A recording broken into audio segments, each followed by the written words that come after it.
You Lord, oh Lord, you Lord, for Sunday.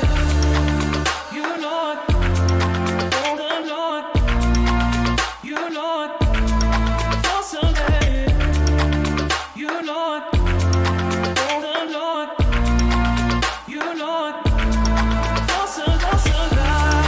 You Lord, oh Lord, you Lord, for Sunday. You Lord, oh Lord, you Lord,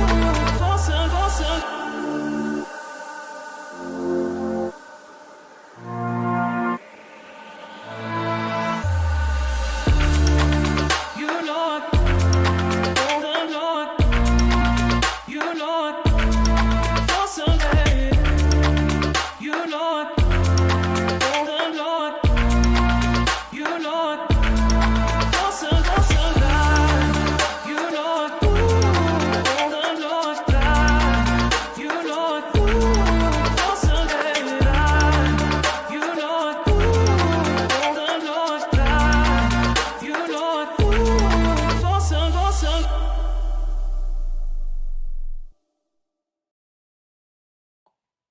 Hey, welcome to Frontline Manor. On the rise, I am your host, Kevin Stewart, Mr. Do-Right, if you did not know. Bringing your questions straight to the source, but you haven't had any questions for her yet. So we're going to tell you who she is so you can start asking her some questions. And who is she? Well, she is Juanita Breedlove. And she's a resident here in Manor. And I believe she's destined to do some big things. And she's very interesting.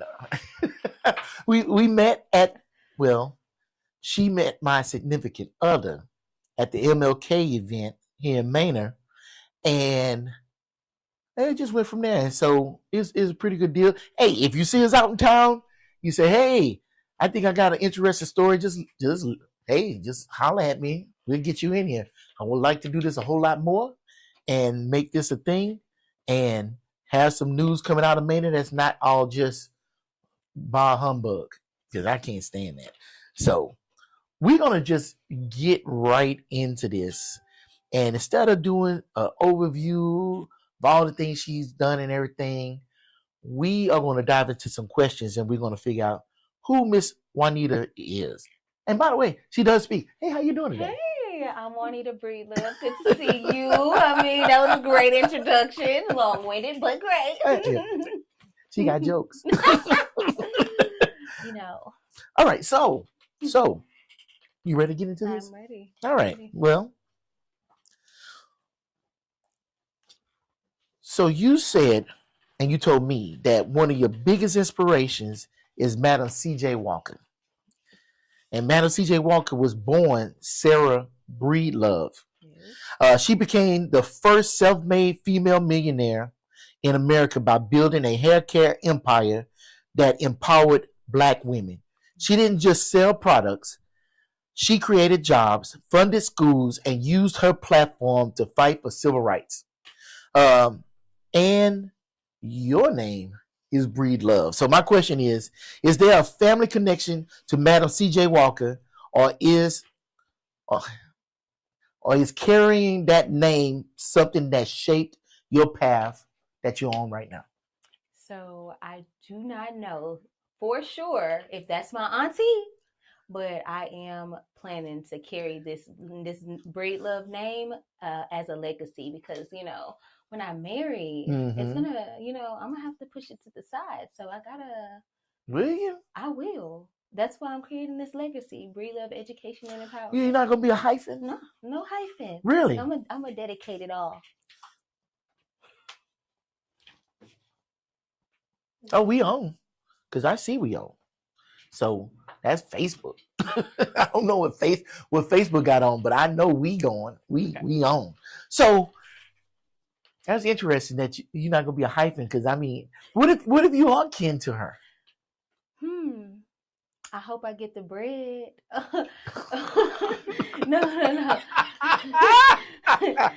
No, I mean, no. What you mean, right. the inheritance? Yeah, that's what I meant. Seriously, she has a legacy, a mansion in New York that's still prevalent to this day. Like Sarah Breedlove's name, Madam C.J. Walker, is literally uh uh uh how do I say this? She is prevalent in the textured hair community. Okay. So if I'm kin to her, I want to embrace that the best way I know how. Well, okay. It's funny you said that you want that bread first. You would think you would want that connection to just her name being such a big name in the hair care industry. I mean, they made a movie about it. Yeah, they did on Netflix. But I think I'm a pioneer of my own, and I want to be able to pioneer my own legacy. Okay. So the bread would be an investment.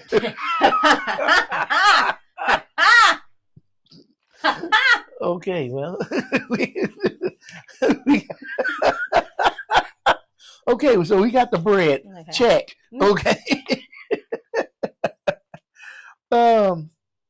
All right, so you have been certified under Isis Brantley out of Dallas, right?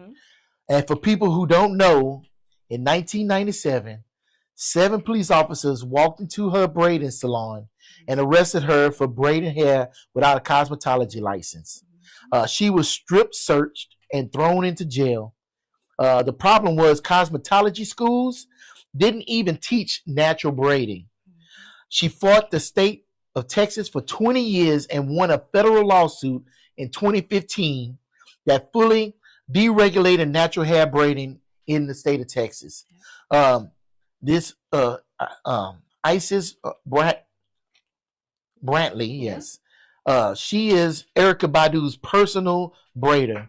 Her school, the Institute for Ancestral Braiding, is the only one of its kind in Texas. So my question is, what was it like learning under someone who literally went to jail for braiding hair? And how did that shape your mission with Breedlove Education and Empowerment? Isis is a pioneer in natural hair. I didn't know to the extent who she was and what she was when I initially pursued the certification. But after her stories, after her taking me around the community, she didn't have to do that. Right. After it was a 2-day training. So after her, I realized that I feel like I was ordained for that moment. It was literally just me and her while she was certifying me. I feel like I was anointed for that moment. So why did you reach out to her for training? Because it was the only natural hair certification program within Texas. In Houston, they don't have anything like this. So in people Austin, just do hair in Houston and nobody's certified. No, who wants to give their tricks? Who wants to let somebody take a part of their, who wants to, basically they're withholding, they're the gatekeepers. They want people to come to them. That's how they make their money. But they only can do so many heads a day. Exactly. Why are we being gatekeepers in an avenue where we can all win? Everybody needs their hair done. So what does being certified mean then? So for me, being certified means being trained by someone who has more knowledge than you in a specific area. But then why is Isis an authority to certify somebody? She made herself that authority. Oh, okay. She made herself that authority. And I say, you know what? I want to learn from you. Since you made yourself this authority, let me see what you're working with. And literally, that's how I ended up there. I mean, she was all right, she was all right. But I think she made, what I love most about her is her courage, her wisdom, her willingness to stand for justice when hair could be seen as minute, but it was most important to her. She literally advocated for our community when nobody else would. Who else do you hear is getting arrested for textured hair care or styling hair in their house?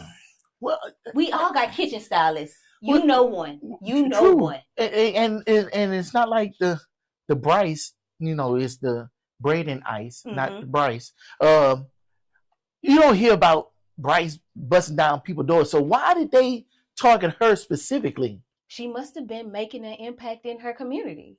She must have been literally like somebody must have been talking about it too. People had to be in the community talking about how this woman was a kitchen stylist because she must have had some clout.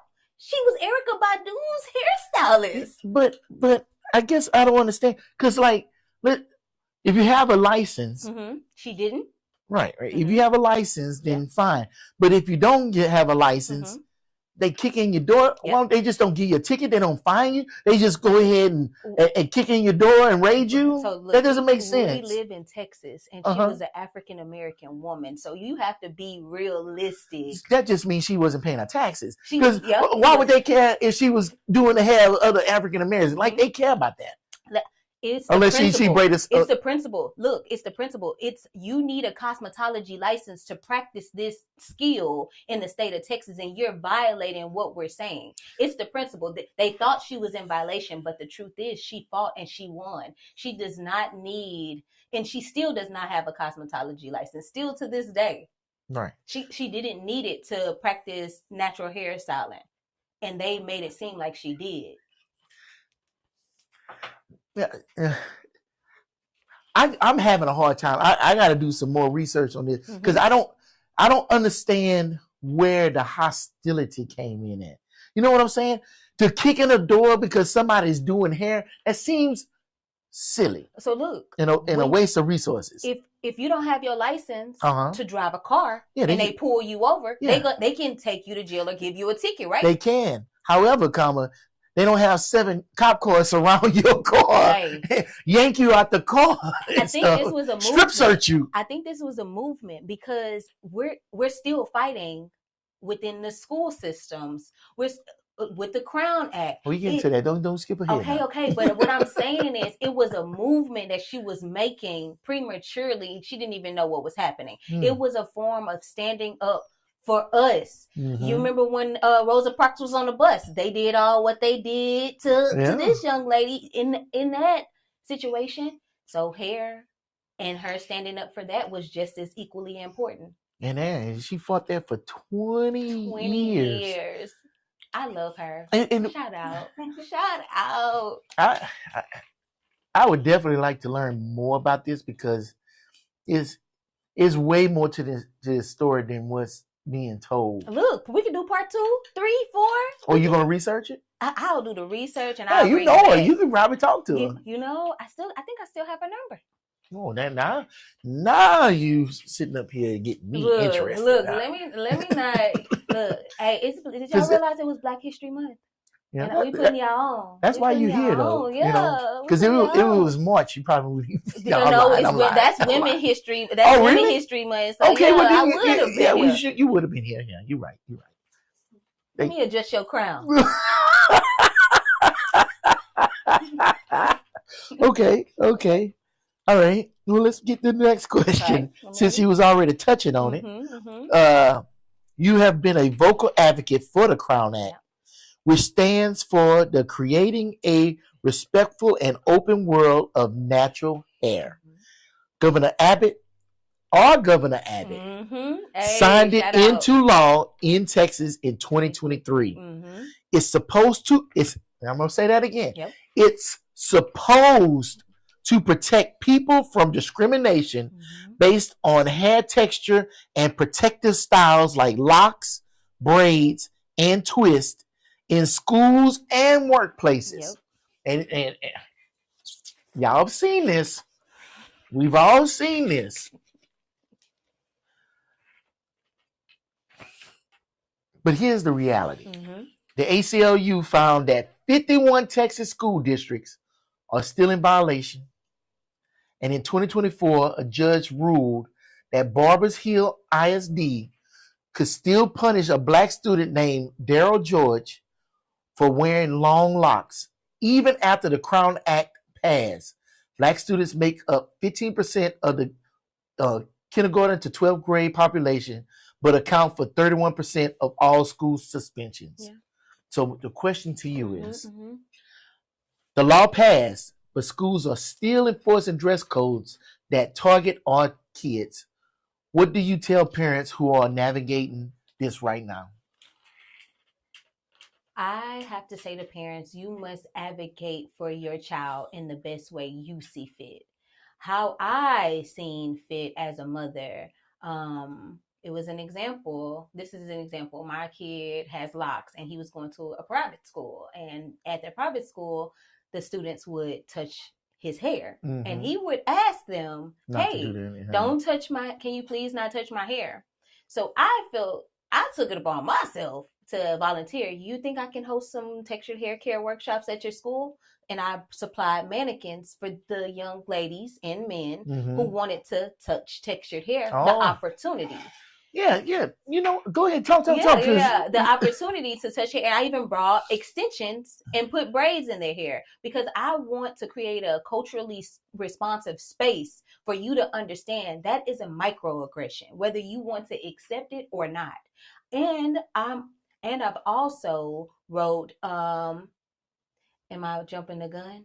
Because after, because after I experienced that, this is while I was working for South by Southwest. That is what inspired me to write, because I worked for South by Southwest EDU, and this is the education portion of South by. So we cater to K-12, the grades K through 12. And so I was like, you know what? This is a perfect opportunity for me to express what I'm dealing with and bring awareness in a space that may be unconventional. And my son is really dealing with this, and he's in third grade at the time. So why not? Why, if not me, then who? So I experienced it. So, and that was me. I think when life give you lemons, you make lemonade. So I alchemized that situation and I turned it into, prosperity. I mean, because this is in alignment with my assignment and my purpose. And you said something interesting. You wanted to turn that opportunity into a learning experience, because I hear that a lot at work. I'm not gonna say where I work at, but there was there was a female engineer, black lady, and she had a nice fro. I mean, she kept that joker was round. It was perfect. Yeah. And people would want to come up there and touch it. And I understood her frustration. Yeah. And I mean, I ain't telling nothing because I understood her frustration. I get it. But it's like, just like anything, like when you're a kid, you never been around animals and they got the pet zoos and stuff. And I'm not saying that she should be an exhibit in a pet zoo, but it seems like it should be opportunities for people who've never seen that, experienced that, to be able to be introduced to it in a controlled environment. Yeah. But what I normally hear is, well, it ain't my responsibility to teach. Baby. And it's like, it is. It is, because we can't sit up here and be upset when we get treated a certain way if nobody ever took the time to sit up here and educate. Yeah. So I commend you for that, because you could easily say, well, I don't care what y'all got going on. Y'all not going to do that. But you say, no.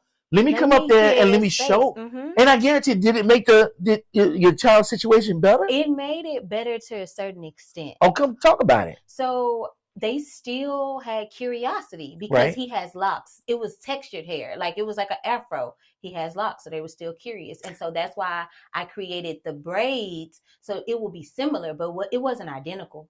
So they still had, I feel like they still had interest in the I had different hairstyles. Every time they see me, it's like, wow, how can you do all of this stuff with just your hair? Exactly. Yeah. So, and that's tough.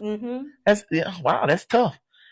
Yeah, but I've never had anybody rub my head, so no. I don't experience stuff like that. You know what? But I always wondered, with the braids and then the perms and all the different hairstyles. I never wanted to touch a woman's hair. Let me just go ahead and put that out there. I never wanted to touch no woman's hair because I already know better than that. Yeah. And I know I'm not going to suggest putting no no shower head in your shower, because you don't do that either. But I've always found interest. Like today, as I was getting ready for the show, and I had to go on Facebook, somebody had a throwback picture from the 80s of how like Halle Berry had her hair. Mm-hmm. And I was like, wow, man, that is like all the effort and skill it took to make that hairstyle and for it to look like that. Yeah. That was amazing. Yeah. And I just started flooding my head of all those different hairstyles from over the years. So yeah, I that curiosity is, I can see it being there. I'm just not foolish enough to sit up here and start trying to reach out. Yeah, I touch even somebody made up hair. a song. You made a song about it. You can't touch my hair if you don't ask. My anxiety spiking as your hands draw near. Don't do that. Please ask. Look, I'm telling you. You heard it. My anxiety. I'm not laughing at your song. I'm laughing that you broke out in song. With my flower pink. Oh my goodness! I'll wait for the choir to come in. Don't do that. You should get on Suno and make that. You just quit playing. For real. Oh, when did you make this song? After the situation. Oh, with your son? Yes. Wait. What about when you was in school? So when I was in school, I was the hairstylist. So my mom stopped doing my hair at an early age. And look, if you see me, I'm cute. I like being cute. This ain't something that just happened. This is something that's been here. So she stopped doing my hair, so I started doing my own hair. And the kids at school would ask me like, hey, can you do my hair too? I had a hustle. So nobody was trying to touch your hair or anything like that? No. And I went to a school that was pretty diverse, but nobody tried to touch my hair. I think schools that's more diverse don't have those problems. I think the ones that's kind of, you the third, only one, the one out of three black kids there, you find that problem more often. Yeah, I mean, and because that's what it was. Because even at the school that my son attends now, we don't have that issue, but it's a plethora of kids with locks. Yeah, that makes sense. Mm-hmm. Okay. So how do you feel the interview's going? Let's. I don't know how the interview's going because that's not what I'm doing. Oh my goodness. We already had this discussion. How's the conversation going, Kate? Oh, okay. Thank you. You see her roll her eyes like that? How do I think the conversation's going? The conversation's going great. You can't fail. I'm like, all you got to do is just be you, you a winner. Be you, because everyone else is taken. Tell us where that's from. That is actually my motto, my slogan. Be you, BEE, you, because everyone else is taken. Yeah, she said that to me, and I was like, that is a true statement. But I thought that was a good slogan. You should have. Is your logo like a little bee? You know what? No. It will be by tomorrow. You know what? That's pretty good. I mean, you keep saying BEE. Look, you see my B right here too. Like that's a B. Oh well, yeah, that is a B. It's a letter B. Mm-hmm. But no, you do that little B, then that little B can always stand for that's cool. That's good stuff. Yeah. Mm-hmm. Yeah. All right. So, you talked about you being with South by Southwest EDU. Yeah. And you've written multiple pieces for them. Yeah. Including an article on the history and importance of the crawnette. Yeah. That featured an original poem that you wrote. Do you know it by heart? I can't say I do. Okay. I can't say because I won't put you on the spot there. You also wrote a guide highlighting Black-owned businesses in Austin and a piece celebrating Black American leaders in education. That's a national platform with global reach. How did you get that platform on South by Southwest EDU? And what was it like using that stage to push Crown Act awareness to a national audience? So I was actually a seasonal worker for South by Southwest as a programmer, What does and that mean? so um, we did meetup. We did like different programs throughout the South by Southwest. So we had multiple programs like keynotes. We had meetups, entrepreneurs come. We had so many different things, but I weeded them out. Like I was basically in charge of who was coming to South by Southwest EDU that year. Okay, so like lectures and things like that. Okay, gotcha. Yeah. And so while I was there, I was like, how could I make an impact on my community? Mm-hmm. And that's literally what I think about all the time. Like, how could I how could this transaction be reciprocated? In what way could I benefit? Because they benefit off of me being here, me and my personality. So how could my community benefit from me being here as well? And so I asked them, I was like, hey, could I write blogs in honor of Black History Month? I was there, and actually during this month. Yeah, so in honor of Black History Month. Dang, I'm really repping. But yeah, in honor of Black History Month, can I do this? And they were like, yeah, that would be a great idea. And you just brought up the idea and yeah, they just said, sure, go ahead. Yep.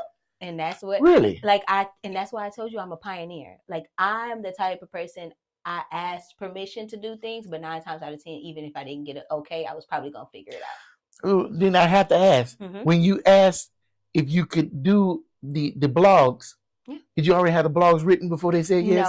No, but I did know that I wanted to specifically do the Crown Act because that was my avenue. I told you, I don't know if I told you, but I've been doing hair for over 20 years. Yes, you told me. So this was always my avenue, and I was always an advocate in this area.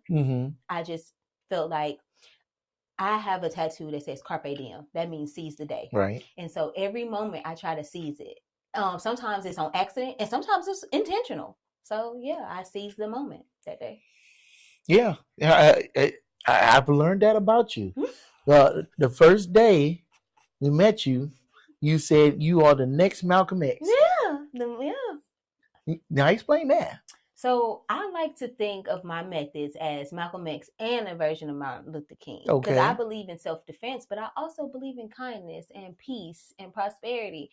But, you know, if you need them hands, if I need to knock down a door, I will. By any means necessary, right?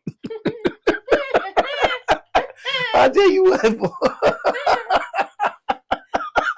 With a smile on my face. So what kind of input have you gotten from your blog posts? Input. Or I say input, reactions.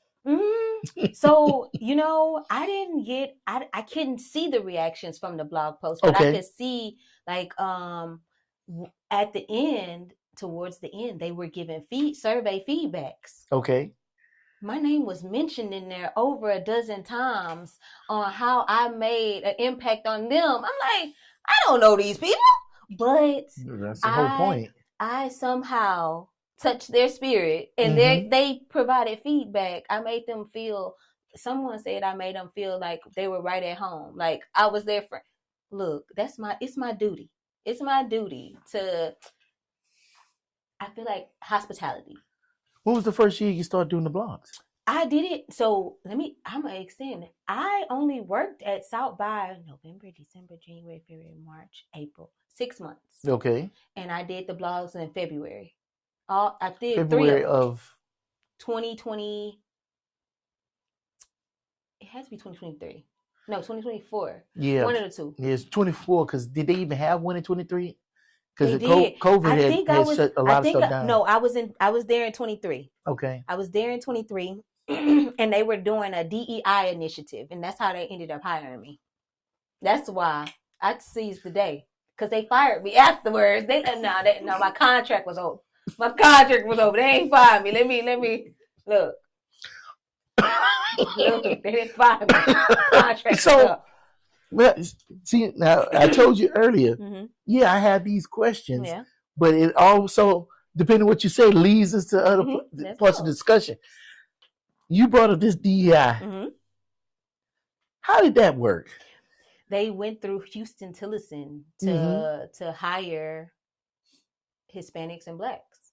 And the next year, like, they let all of us go afterwards, and they didn't bring any of us back. That brings up another question. Don't start. I know it's already started. The Band-Aid is off. Mm-hmm. We bleeding out. So for DEI, they went to Houston Tillotson. Yep. Did they ever go to Houston Tillotson looking for help before that? That's a good question. So That's a good question. I don't know the answer. I cannot give you the answer. Now, this is something that's always bothered me, especially when there was all that talk about it, especially beginning of last year. They say, oh, we should look for the right people with the right expertise and skills for the job, right? And I'm like, well, that's reasonable. That makes sense. You want to hire the best people. But if you don't look everywhere for the best people, then how do you know you have the best people? And so they kept saying that DEI was supposed to be some kind of cheat code to where not the best people were getting the jobs. And I was like, but I thought DEI was saying, okay, now we're requiring you to look everywhere for people who are the best fit for those jobs. Because same job that I work at, that I ain't not going to name, I had a conversation with a top director. And that director was my mentor back when I was in business school. And he asked me a question directly. And then we're going to get back to you. This is all encompassing, I promise. It's just story time right now. He asked me, where did I see myself in 5 years? I said, probably not still with the company. And he said, well, why you say that? I said, well, I don't see a whole lot of people that look like me in any other place other than where I'm at. Yeah. And he said, well, why do you think that? I'm like, well, there's not a whole lot of engineers that look like me. So he said, well, I guess I never thought about that, but I've never had a whole lot of Black engineer resumes on my desk. And I said, well, wow, that may be a thing, because in the Black community, we don't push science. We don't push STEM, we push sports. So, but then I stopped and I said, well, wait a minute. How many job fairs have y'all done at Black colleges? And he said, well, I don't think we've done any. I said, well, wait a minute. This is a two-sided doggone problem. Exactly. And so, you know what I'm saying? Exactly. Because Prairie View and A&M is a historically Black college that has an amazing engineering program. Because a few of the engineers that we have are from Prairie View A&M. And that's how I knew, talking to them, that we didn't ever do a job fair there. And it's like, well, then how do you know you're getting all the best people? So when you brought that up, all of that flooded back to me. So it's interesting that you were able to get an opportunity to spread your knowledge to other people and touch people's whole situation because of DEI. In 6 months. Wow. So 6 is my bravo to you. Look at you. And thank you for sharing. I know. I think it's important because, you know, people put out narratives that's not necessarily true.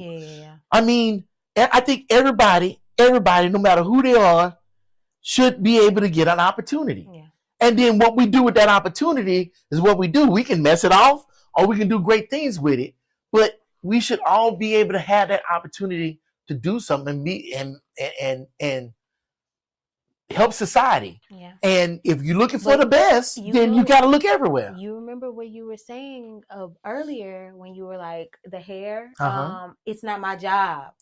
Sometimes, you know, those people who hire people who look like them, they hiring their partner's son. Oh, yeah, come on. We not extending that same arm. Trust me, I know. I'm trying to figure it out. But all I could do is go by what they say, and you can't say you're hiring the best people and you're hiring Bubba's son. How is Bubba's son the best person for the job? I don't know. When they say, oh, if I see a black pilot, I'm not going to fly on that plane, but you're going to fly on it with Bubba's son? That doesn't make sense. So that's all I'm saying. But look, if I get you some HBCU contacts, Mm-hmm. would you be open to handing it to your HR? Yeah, why would So I not? so basically this is me trying to, Well, figure out how I can support you. If you have those Mhm. resumes, Mm-hmm. yeah, I don't have a problem handing that over. Yeah. I know people up there too. Yeah. So yeah, I don't have no problem with that. Okay. Because I'm not the one that's sitting up here. That is not my problem. It is my problem. It is Because our problem. if I don't like seeing things, then if I do nothing, then I am the problem. Woo! What is this? Injustice anywhere is injustice any. No, I don't know. Let me not go to the quote, but Because you quote King. King. Yeah, I told you I'm a mixture of both of them. Look, I don't want to have to show Didn't he you say that, girl. injustice somewhere is an injustice everywhere? You got it. Okay. Yeah. Okay. You got it. You got it. Look, we better together. Yeah, Kevin, we better for real. together. That is a true statement. Mhm. We all better together. Because you knew exactly where I was going. Yeah, I ain't get it right, so you swerved in. And you know the most important thing? I ain't call you stupid. Ooh. I ain't call you out your name. Yeah. I think that's the worst thing. That is the biggest problem with our country, that we can't sit up here and talk about something without sitting up here calling somebody a name. And anytime you call somebody a name, you know the next thing that's going to happen? They shut down. Nobody wants to hear what you got to say if you calling people names. Yeah. We got to learn how to talk to people. Yeah. You want things to be better, sit up here and approach people in a decent, respectful way. Whether you agree with them or not. Yeah. So, no, I wasn't sitting up here correcting you because I think this and that, because I hear what you're saying. Mm-hmm. I got your back. If I mess up something, you got my back. Look. There it is. There it is. All right. I like this. This is fun. Now I'm finna get into something that I found super interesting that you said, and I really want to dig into this.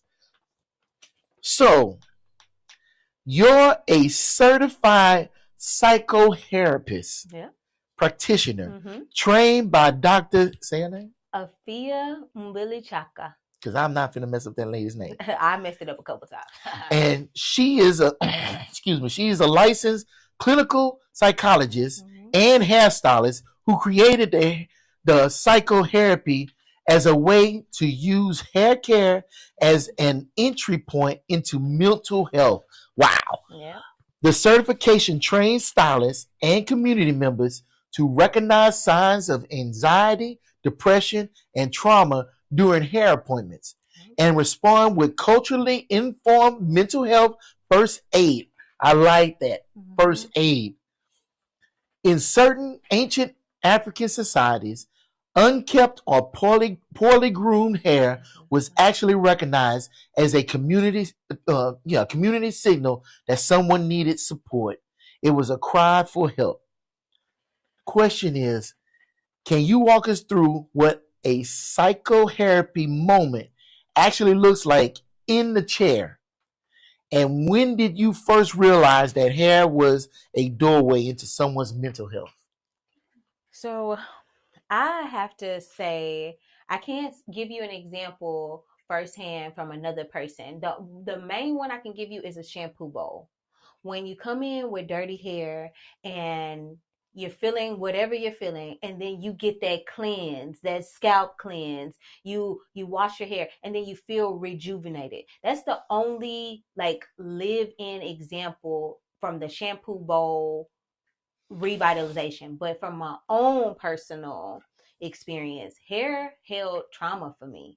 I experienced a traumatic event within my life, and I couldn't hold my hair. Like I would literally shave it off. Coco Chanel says a woman who cuts her hair is about to change her life. I shaved my hair off and I left that situation, that toxic situation. But after I left that toxic situation, I haven't cut my hair again because I could feel the uneasiness. I don't know what it is. I can't explain it. I can't explain it like firsthand what it was, but something in me could not hold those antennas. Like I couldn't hold that energy. But after I left, I haven't cut my hair, and my hair is flourishing. But I mean, you can't see it through the braids, but my hair is flourishing.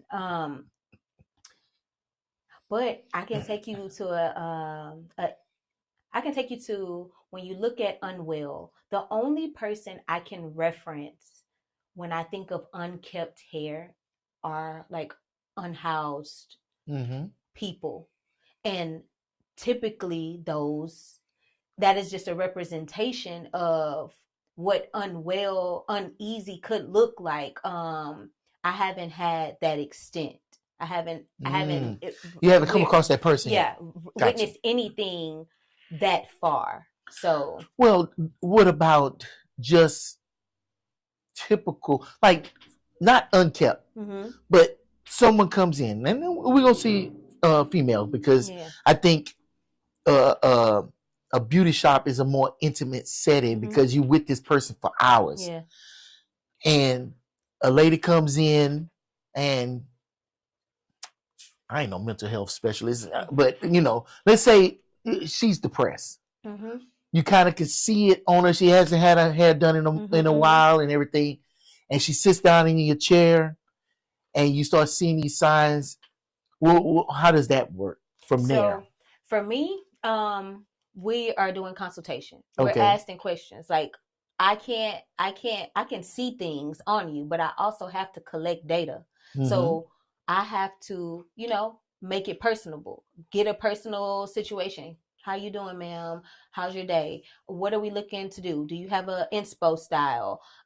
Based off her inspo style, meaning like, do you have a picture of reference? Oh, like okay, a okay. reference, Gotcha. a reference that you would like to do. Why are you inspired by this in particular? Like you have to start collecting data before you can just diagnose somebody, because somebody could just be having a bad day. So Okay. you have to have interpersonal skills. Mm-hmm. You can't just be after the bag. You have to genuinely want to connect to people, because I know I mentioned earlier the bag, but as you can see, like I am really genuine and really caring and really personable. So you have to be personable with someone, but you also have to understand your capacity. Hey, I may not be able to serve you in this capacity for what you really need. Can I direct you to someone who possibly can? In hair or in psychology? Psychology, Okay. like psychology, because I'm only so much. Okay. Like although I am a psychologist, I have my psychology degree. I'm not a psychologist. Like I don't have my PhD. I am not a therapist, a counsel therapist. I can only give you so much. So you're an advocate, Mm-hmm. and basically by having this connection with this person, Mm-hmm. you are Creating more a safe space. Say that again. I'm a safe space. I'm a safe Yeah, space for there you you go. to want to open up in this avenue. Like you don't let everybody touch your hair, Right. but you also don't let everybody in your business. Right. But personally, people give their hairstylist their business. Yes. And as a hairstylist, we have adopted bias techniques that may not be really beneficial to our clients. And I think PsychoHairapy is an avenue for all stylists, whether barbers, whether braiders. It's a great avenue for you to adopt mental health tips for, like, hey, you can be an advocate too, because maybe you're seeing something that I may not see, basically talking to this person at first glance. Oh, you just said something. But you said so much. You said something that just blew my mind, though. Oh, I hate. Take your time. Take your time. I hate when the train's right there and I miss it. Oh, okay. Well, if it's important, it'll come back to me. Yeah. But you no, I don't need a moment, mm-hmm. like, because I guarantee it, like I said, if it's important, it'll come back. But with this PsychoHairapy, is it that you want psychologists to be hairstylists or hairstylists not necessarily a psychologist, but recognize the signs and be that advocate to get people to get mental health care. Yeah. So I want to, what was the question again? Which one do you want? Do you want psychologists to be hairstylists or hairstylists to be psychologist advocates? Because you can't go to school for that. You can if you're adamant and passionate about it, because But that's a lot of schooling. Afia Billy Chaka, she did it. But but I want hairstylists to adopt mental health techniques so they can be techniques and resources so they can be advocates, because they have personal data on this person, like a psychologist. Mhm. They have personal data, and if they said, okay, I think you may need support, you can be pointed in this direction. Do you know that body dysmorphia is a Mental, yes. people are getting BBLs, lip Mhm. injections, hair transplant, like literally because of how they're feeling about themselves. Mhm. You are enough. You are enough. You don't need it. I need braces, but I'm still cute. Yeah, You don't need it. it's funny because there's so much stuff out there telling them that they're not attractive, but here they are in a place where they're trying to go along with that word. It'd be nice if that person that they with was telling them, affirming, no. Yeah, affirming. That's not how you look. That's not the way you are. And here's someone you could talk to about that. Yeah. And you said it. We got so many different systems in the world. European beauty standards, straight hair. We have to put laws into place to prevent discrimination against our hair within schools. Yeah. And so children don't feel accepted, and them same children grow into real life adults and have children of their own. And so yeah. It's a lot of different components. Interracial relationships are increasing to where it's a white mom or a white dad, or a white mom and a black dad, or the vice versa. I don't know what I said, or vice versa. Like, and they aren't culturally competent, because if we're not learning in cosmetology school, they mama not teaching them how to style black hair neither. So Breedlove Education and Empowerment creates a space to teach people how to style hair, but also teach them how to be confident in their own hair and build self-esteem and confidence. And like you're saying in this example, help teach it and promote it to that child. So they can embrace it, like embrace your own identity, because be you, because everyone else is taken.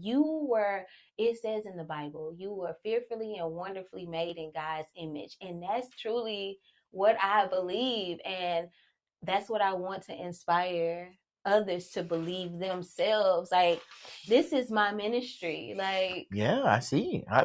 I'm not mad at you. You haven't said anything today so far that I'm not with, because I am totally on board with this psychotherapy. As soon as I saw it, I was like, why is this not a thing? She is right now. She's in. She graduated from Howard. Like, this is a thing. It's just slowly rippling over, and she needs advocates too. This is a hidden gem, and only so many people have access to it. Okay, yeah. I want to be the advocate for this, because she's the perfect person to. She's a psychologist giving us tips on how to support our clients not only as a hairstylist, but as a psychoanalyst. Like, she literally, she has the credentials. Like, I'm going for heavy hitters.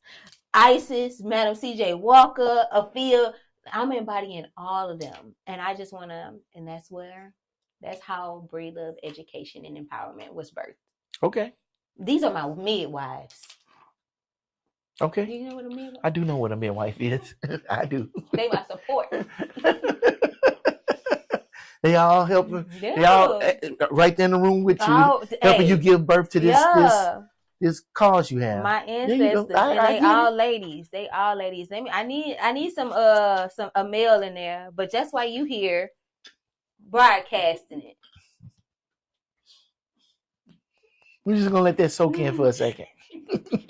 Okay. All right. Well. Okay. All right. Okay. So let's get to this. Oh yeah. Good place for us to go. So with this cause and everything that you birthing, Yeah. you're a fellow in the 2026 cohort of the African American Leadership Institute right here in Austin.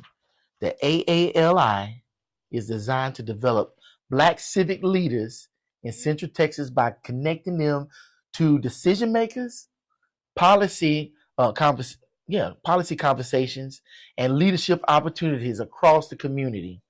It's about building the next generation of people who shape this city. So, what drew you to the AALI, and how is the fellowship shaping the next chapter for Breedlove Education and Empowerment? B. All right. So Ali, I am a 2026 fellow, and I'm actually so proud of myself. Honestly, big 26 in the mix. That's our slogan. Okay.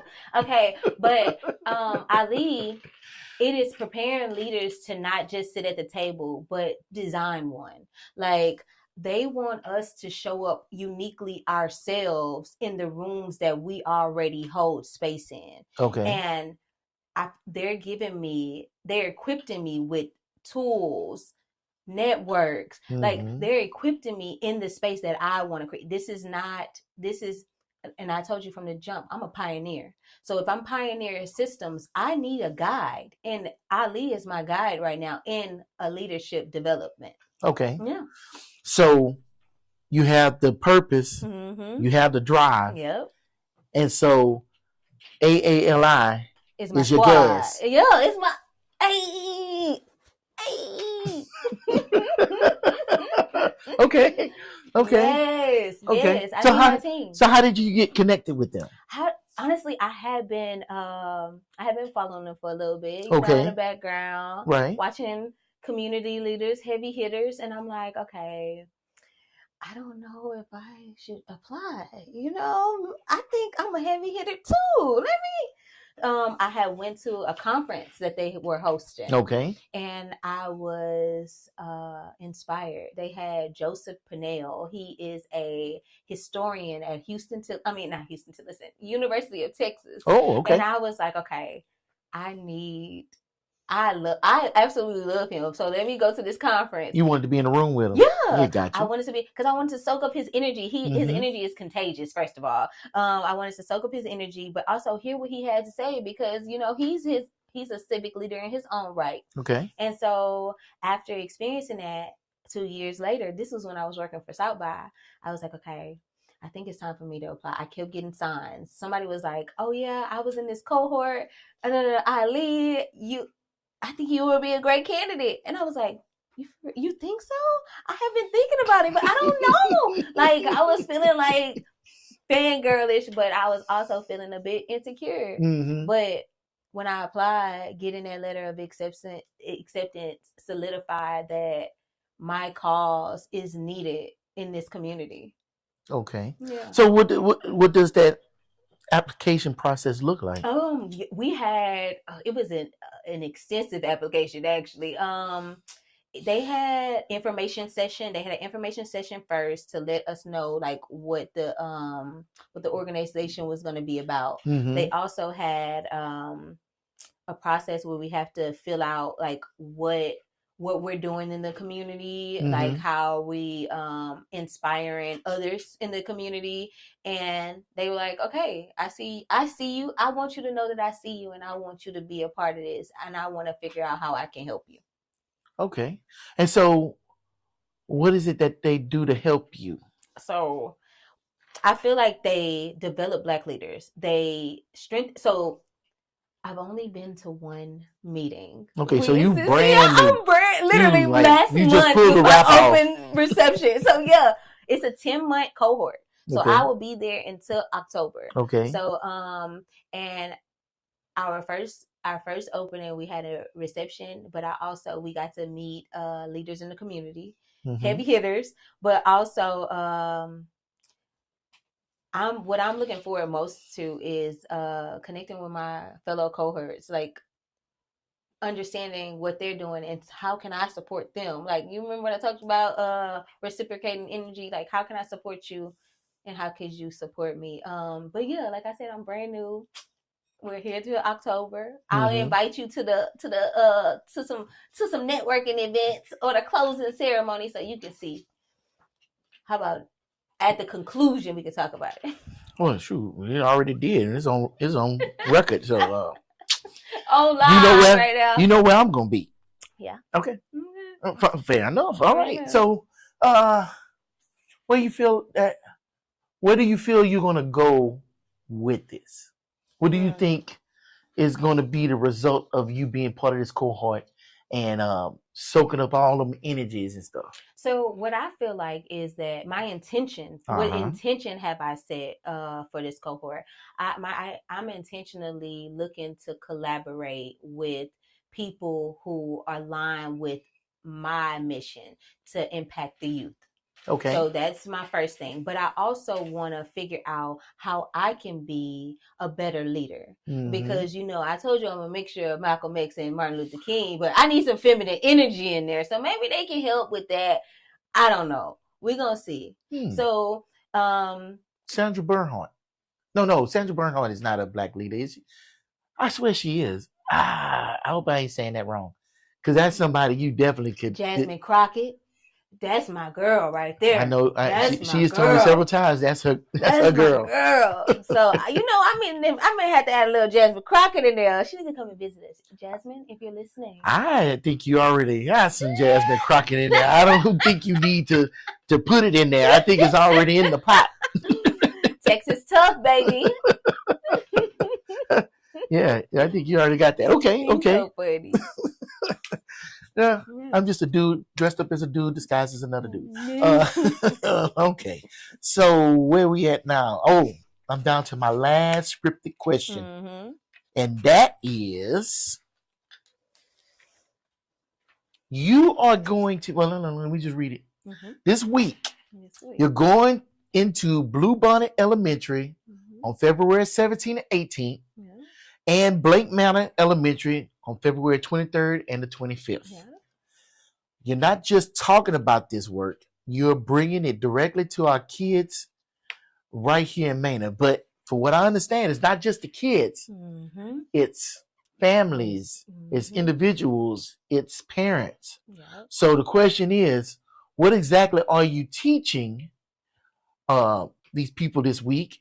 And what does a session look like when you're working with elementary age students on texture hair and self-confidence? Oh, so that's a great question because this is actually my first time with this age. Wow, this is a lot of firsts for you. This is my first time with this age. Like I've worked with kids like 14 and up. But elementary, baby. Baby. We will be teaching sectioning, detangling, and fundamental styling like Bantu knots, 2-strand twist, and confidence through self-care. Doing your hair is an act of self-care, whether you want to acknowledge it or not. And these skills will help build self-worth. And that's my goal at this moment with the elementary. But their parents, I want to also create an avenue for them to bond with their kids. Quality time, especially for if you're a single parent or if you're a working parent, sometimes that time is spent on the tablet. And so, styling hair will definitely give you an avenue to connect with your babies. And I am looking forward to it.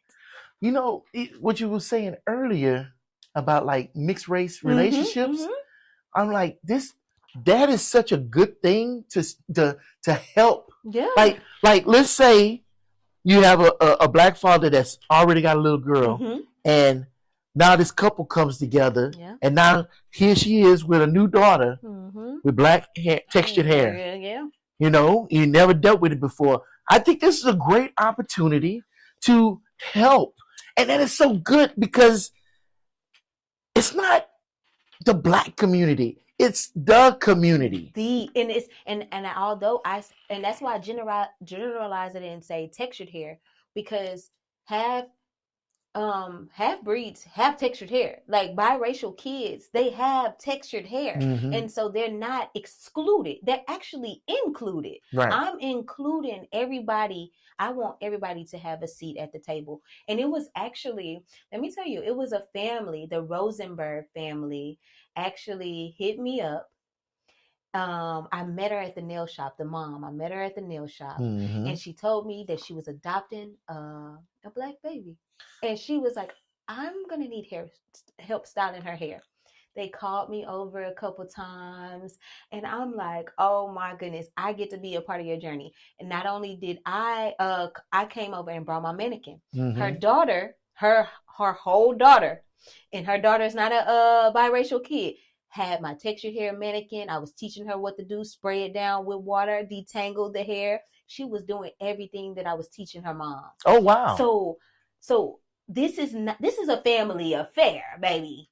Mm-hmm. Everybody's welcome at the table. And it's time for us. They dismantling systems. I'm creating them. The DEI, diversity, equity, inclusion. Here we go. We're creating more systems to include everybody. We all need a seat at the table. Mm-hmm. Like I said, you haven't said nothing tonight that I disagree with at all. I think everything you're doing is great and important. And so that leads me I had to write it down so I didn't forget it this time. So talking to you, notice you got a lot of firsts. I do. A lot of firsts. What is a pioneer? One of those people in them wagons, they went across the, but that is what a pioneer is. They went forth into untraversed territory. They experienced it the first time. They didn't know what they was going to deal with, but they dealt with it. Ooh, that sounds like me. Yeah. So see, she was trying to discount me, but yeah, I was. I'm cool with what I do now. I've been doing this for longer than 5 minutes. Yeah. But the question is, with all these firsts. What fuels your drive to be this pioneer? Yeah. And what is it that you do to keep your tank full of fuel? Ooh, that's good. That's good. Okay. Like I said, I've been doing this for a minute. Okay. So, you know what? Honestly, what fuels my pioneer spirit is, to be honest, I don't like being told what to do. That's just, maybe it's the Sag in me. Maybe it's the Leo moon in me. Maybe it's the fact that I'm a life path 1. Whatever the case. Well, I don't know what none of that stuff is. But whatever the case, I feel like I should develop my own swag. That is what my spirit is saying. Develop your own swag. And what what developing your own swag to me means is make your own stuff. Okay. Build it from the ground up. And ultimately what motivates me is I'm just being who I needed growing up. When I told you my mom stopped doing my hair, that made me feel some type of way. Okay. Because she was a single mom who worked full time. And that was the only time we had together. And she took that away by stopping doing my hair. Although it had an impact on me, I had to shake that thing off and still achieve my goal. I still had to be cute. That was literally my only motivation. It was literally like I got to be cute, so I gotta do this more. Like that was my only motive at the time. Right. But it's changed into something so much more. Right. It's made me seek out pioneers who literally changed the trajectory of hair for my decade. Like even before me, Madam C.J. Walker was changing hair. I discovered her, Isis Brantley, and Dr. Afili Umbili Chaka. Look, I'm about to mess up her name. Yeah. But still, just by, although my motivation was single-handedly wanting to be cute, I'm literally transforming that into social justice, impacting on my community. Like, all because that one selfish motivation. She turning cute into quality. Oh, look at that! Sprinkle! Oh my gosh! Oh, okay. What about the second part of that question? Okay. Give me. And what was the, how am I? How do you fill your tank? How do I feel? Meaning, if you always pouring into everything and everybody else, how do you refill your tank so you can keep pouring into other people? That's a great question. So I am an avid believer in therapy, holding space for letting somebody hold space for you, not your friend, not your mama, because they could be biased. I want someone who is educated. I read a lot. Oh my gosh, I read a lot. And I also am in my Bible. I try to go to bed before 9 o'clock so I can be up at 4 a.m. I'm praying in my Bible from 4 a.m. to 6 a.m. Possibly every morning to deposit into my tank. Like, when I say my prayers are manifesting right before my eyes, I really mean that. Like, and this is my chant and my motto: with God by my side, who can touch me? I don't know why the haters interrupt me. With God by my side, who can touch me? I mean, and literally, I encourage myself. Look, hey. I really encourage myself a lot. My faith is really, really big to me. I do skate. I play basketball. I go on hikes. I'm really active in the community. Like, I believe in depositing into myself. Like, I get my hair done. I show up dressed to impress in every situation. Like, that's one of my favorite things to do, because I feel like, if you're well dressed, you are dressed. I mean, you are dressed how you dress. And so if you dress like you respect yourself, you are addressed with respect. And so I try to show up and respect myself. And so I expect that reciprocated, So yeah, I drink water. I make sure I drink water. I try to eat conscious. I don't eat a lot of junk. So I am a conscious eater. What else? So it's a lot that goes into my deposit. But does anybody deposit into you? What does that mean? Does anybody deposit into you? I mean, you just said all the things that you do for me, for you to deposit back into you. But if you pouring into other people, do you have people pouring into you? I do. Okay. I do. I feel like I have it. It comes from, honestly, it may not come from the avenues that I wanted to, but it comes from the avenues that I need. And I'm gonna give you an example. Yeah, speak on it. Speak on it. Yeah. Even today, today, you guys opened your house to me, and you were so kind, served me. Hospitality was on 10, and I thank you. Like, and I felt like I didn't expect it. Let me tell you. I didn't expect it, but it was everything that I needed. And, I do have a couple people trying to deposit into me, but I don't know if I want it. Like, so, I don't know what that means. I have things, like, maybe I think I have a problem receiving. I think we all do. Yeah. Because we're not used to that. Yeah. I want to get used to it. We're used to negativity. We're not used to kindness. Yeah. And so when somebody is really genuinely kind to you and they're not trying to scam you or get over on you, it's hard for us to receive that. Yeah. So I definitely understand what you're saying. And it makes it hard to have somebody pouring you unless you know them or you can see a side of them first, like a vulnerability, before you could sit up here and put your wall down. Yeah. So I hear what you're saying without you saying it. Yeah. Yeah, I saw that, and I was like, yeah, I'm not gonna keep pressing that button. You should. You should. I mean, because this is conversations that are real. Like Yeah, we but live in a digital age. but that's not every conversation needs to be out in public. You're right. You're right. And then that's another problem we have. It's too much out in public. Overexposure. Yeah. Oversharing. And instead of sharing that, you should go get some help for that. Yeah. And then what happens is the people will sit up here and put too much out there, but nobody will tell them, hey, you need to go talk to somebody about that. Yeah. They just say, I want to hear more. Yeah.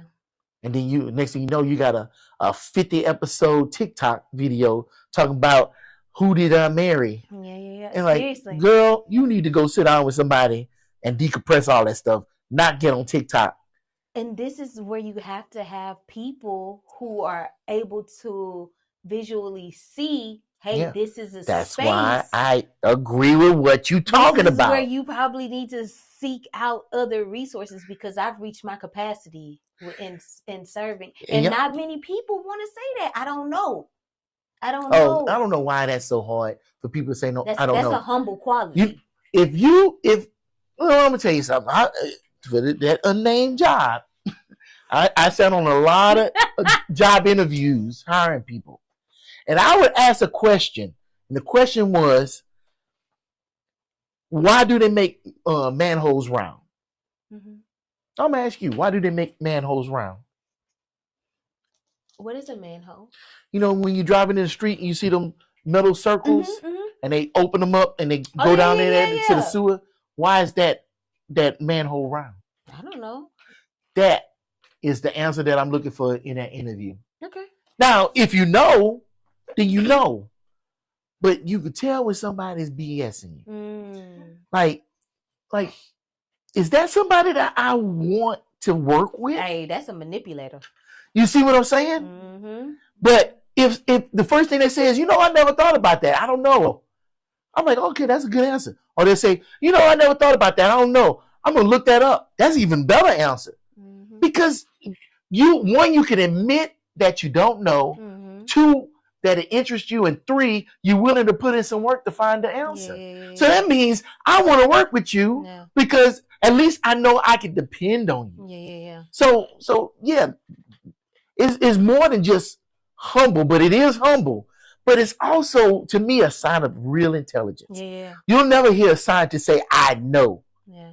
They'll say, well, the research says. According to my calculations. Right. But they never say they know because they know they don't know. Yeah. So when you see people on this internet talking about, oh, it's like this, I know. Like, oh, yeah, let's keep moving.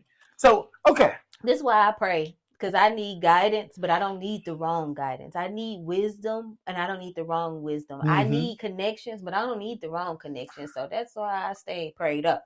Well, stay prayed up, but I'm going to say you need both of those wisdoms. Because if you don't have the wrong wisdom, how you know you're getting the right wisdom? Sometimes you got to go through. You have to have the yin and the yang. Oh, look, you know smart. What I'm saying?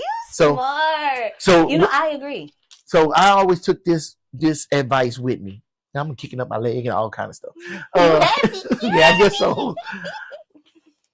Eat the meat, throw away the bones. Because that's the most. So it could be from the worst source, but it could be the right information. Take that information. You ain't got to follow the source. And this reminds me of Jeremiah 29:11. For I know the plans I have for you, the plans to conquer, to prosper you and not to harm you, to give you a hope in the future. So no matter what you go through, if you're taking an L or if you're taking a dub, it's all gonna work out. Yes, and you got to take both of them. Right? You got to take both of them because you need them L's to keep you humble. Yeah. And you need those wins to keep you going. Yeah, but I don't even know if a L will humble me. I don't even know yet. Yes, it will. I don't know. Yes, it will. Look at you. Yes, it will. Because it keeps you grounded. Yeah. It keeps you focused. You got to have them L's. You got to. Okay. Well, we are all over the place, but this is a great conversation and I'm loving it. But time is creeping on us. So one thing I want to do, today is Monday. So I want to get into the Manor Monday for this week and get some of this Manor information out there. And with my lovely producer, she's going to get that on for us right away. And maybe I shouldn't have said that because now she might send me to HR.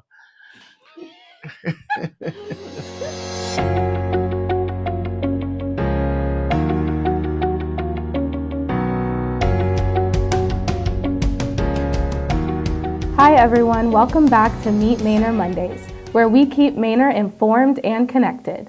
This week, we'd like to start by highlighting Avalon Manor, which offers affordable housing options right here in our community. As Manor continues to grow, it's important that we continue supporting housing opportunities that meet the needs of our residents. Joining us today is Megan, who's here to tell us a little more about Avalon Manor. Hi, I'm Megan, Community Manager for Avalon Manor. Avalon Manor is a brand new community built for elevated everyday living. From modern interiors to thoughtfully designed amenities, everything comes together to feel comfortable, welcoming, effortless. The community offers a balance of quality and comfort that creates a lifestyle that's elevated without feeling out of reach. It's about quality living that simply feels right to call home. With our Avalon Advantage program, move-in specials, and preferred employer discounts, it's even more rewarding to make Avalon Manor your home. Thank you for sharing that with us, Megan. Make sure to stop by Avalon if you're interested in learning more about their housing options. The Manor Police Department is now accepting applications for the 2026 Citizens Police Academy, kicking off on March 12th. This interactive program is open to anyone who lives, works, or plays in Manor and offers a behind-the-scenes look at how the department operates. Participants will meet once a week in the evenings, dinner provided, and take part in hands-on experiences like police vehicle driving, handcuffing techniques, and crime scene processing.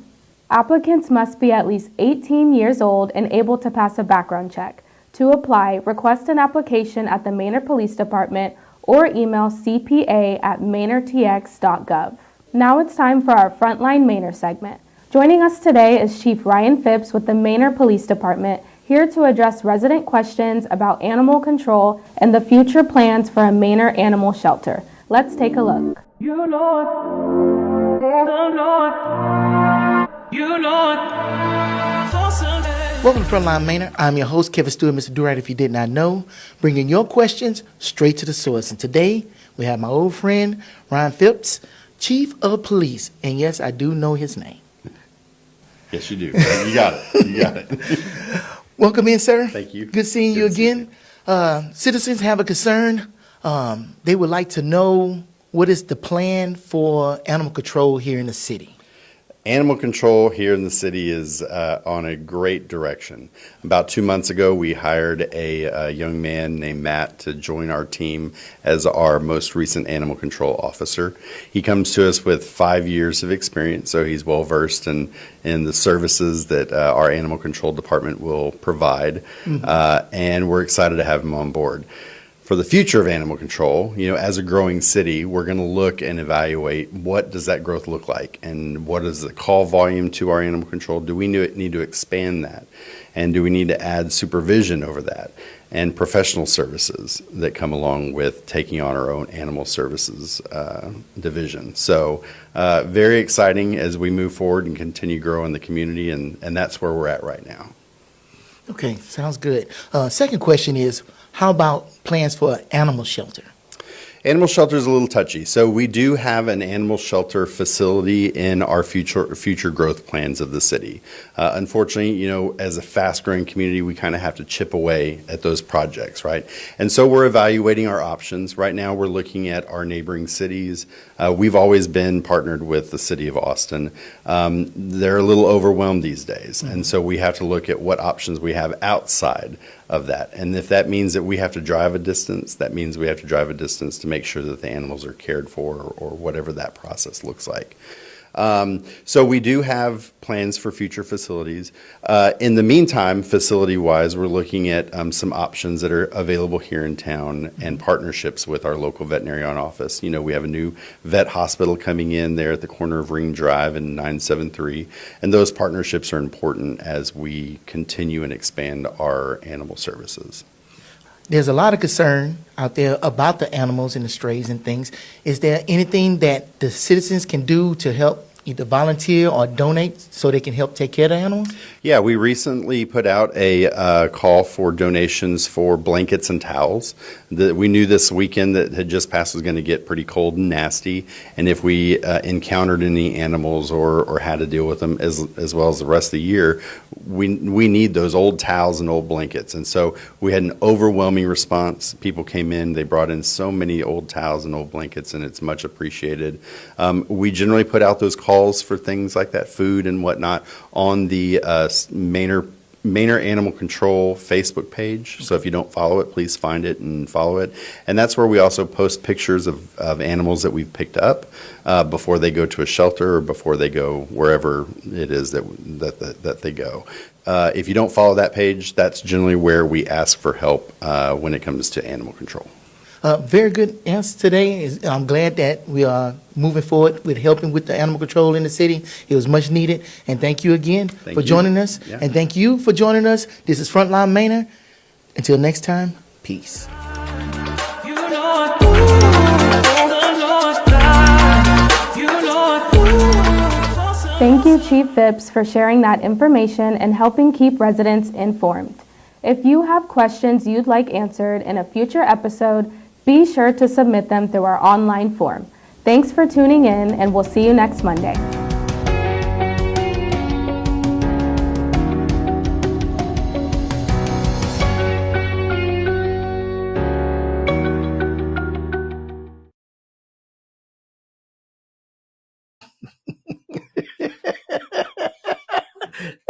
Well, I knew what I was going to say. That was a good Frontline Manor, not a Frontline Manor. That was Manor Monday. Every Monday we're gonna have a Frontline. Every Monday we're gonna have a Manor Mondays. There's gonna be a lot of information on there, so keep tuned in. The Manor YouTube channel, also the Manor Facebook page. There's a lot of stuff coming. We just had a meeting and we are going to promote the mess out of Manor. So stay tuned. Also, oh, we just having a good time here. But also, if you would like to be on Frontline Manor, just reach out. Not the Facebook. Well, do I have a Facebook page? I don't have a Facebook page. I'm gonna tell you the truth. I don't like Facebook no more. Facebook likes to delete your stuff too quick. So I have a YouTube channel for Frontline Manor, and I also have an email address, frontlinemanor@gmail.com. You can always reach out to us, or you can reach out to me directly on Facebook if you want to at Kevin Stewart. I'm right there. I've been there for years. What else we got? No other announcements, but I do appreciate you coming in. I think everything happens for a reason. There's a reason that we was at that MLK Day. There's a reason why you walked up to my producer and introduced yourself. They was talking about that earlier.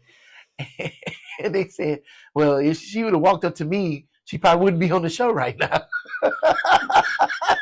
Because for me, I be in the zone. I was there recording and everything, and then I got caught up talking with somebody, and I was in the zone and stuff.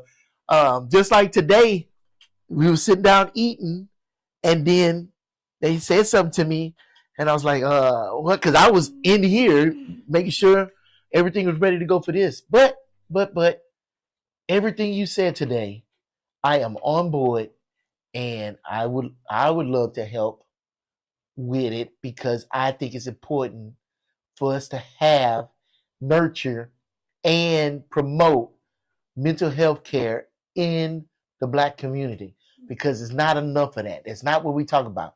We talk about sports, but we don't talk about our mental health. And hopefully, PsychoHairapy also moves over to the barber side, because I think that's a good space for that to be in too. So Black men can start getting mental health care, because we may not be in the chair as long, but guys are loyal to their barbers and they see them a lot. They see them through all sorts of stuff. So I think what y'all doing would be great there also. But just the fact that it's a thing is wonderful because we need that door to be open. And I think this is such a great opportunity to turn that knob and get that latch off so somebody can walk through that door and get the help that they desperately need. Yeah. Because there's so much trauma that we deal with on a daily basis. Either it's child trauma or sexual trauma or relationship trauma. And we just keep carrying that on to the next relationship. And then next thing you know, we have kids and we pass on that trauma to them. Yeah. And it's up to us to break that cycle. And I think what y'all doing is a good thing. Okay? Yeah. So keep going. And if we, the stewards, have to pour into you so you can keep pouring out, then that's our contribution that we are willing to make, okay? Look here, y'all done adopted. Yeah, Breedlove. we got a lot of adoptions. We got a lot of adoptions. And, you know, I'm not mad at that. I'm glad I found her because she makes me a better person. That's so sweet. All right. So I guess that's that. We're going to end with the song. Oh. You can't touch my hair if you don't ask. My anxiety spiking as your hands draw near. Don't do that.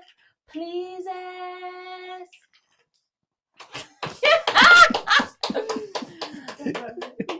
Just be you, because everyone else is taken.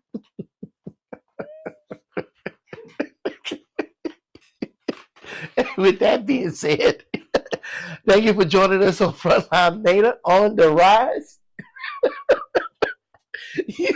Don't touch my hair. I was about to. Touch my hair. Thank you for joining us. Thank you for joining us. Of course. And until next time, pound it. Peace.